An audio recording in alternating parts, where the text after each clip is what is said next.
course, the government has expanded the scope of approved list of models of manufacturers, and that is expected to actually boost and strengthen the domestic manufacturing companies related to the solar energy. Let me welcome now the management of Saatvik Green Energy, Mr. Prashant Mathur, who is the CEO of the company, joining us on the show.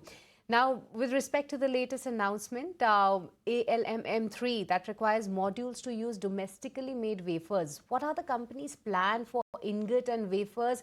Let's start with that. So actually, this decision is a landmark step, and this makes it even more, you know, clear that the intention of and the vision of the government is, to create a manufacturing ecosystem and make India energy independent. So we have been aligned continuously with the government's vision. As you can, you are aware that we already have, cell manufacturing, which is going to start very soon, which is our first step towards the backward integration. Along with that, we also have plans to set up ingot and wafer manufacturing. This policy actually was a draft policy which was released, and we already started working on it. And we prefer to line up our timings along with this policy, which is supposed to come around June 2028. All right, Mr. Mathur, just talk to us about the cost ratio, the cost factor over here. Domestic wafers may initially be more expensive than imports. How does the management plan to maintain its margins while absorbing the higher capital expenditure? So yes, initially, whenever a new, manufacturing starts, the cost of manufacturing is slightly higher than, imports, but that's why this policy was long expected to come. This helps kind of creating an ecosystem, and that's what we have seen for module manufacturing as well.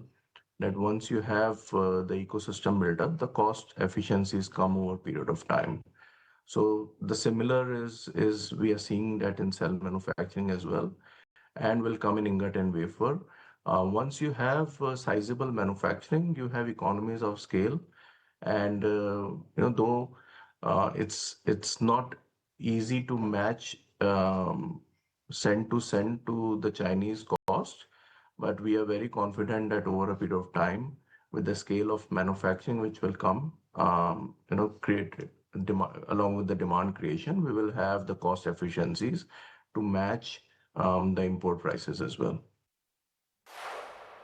All right, but in that as well, we understand that for wafers, an equivalent ingot manufacturing capacity is required. Help us understand that how will it impact your capacity expansion or Capex plans going ahead? So ingot and wafer manufacturing are very allied processes, and both, ideally should happen at the same time, because ingot is actually the manufacturing process, and wafering is the slicing of the ingots, which is actually low capex. So it's a good decision that ingot and wafer both are coming along the same time. It's a capex heavy investment, but it is ideal, and with the kind of market size which we have in India, and with the kind of energy demand which we foresee in the future, the cost can be amortized over a period of time, the capex cost, and ideally wafer and ingot, it should be equal and come along the same time. Okay, so that's good to know, Mr. Mathur. Thanks so much for taking us through all of your plans when it comes to this segment, the wafers and ingots, of course, and good luck on the road ahead. So viewers, on that note, I'm afraid we're completely timed out on this edition of Midcap Masala. From Shrishti, me and the team that put this show together, thanks so much for tuning in. But you will want to stay tuned into ET now, because just now we are going to have a very special show on everything that's happened around HDFC Bank and the clarification that followed this morning. You don't want to miss this conversation. Stay tuned on the other side of the short break.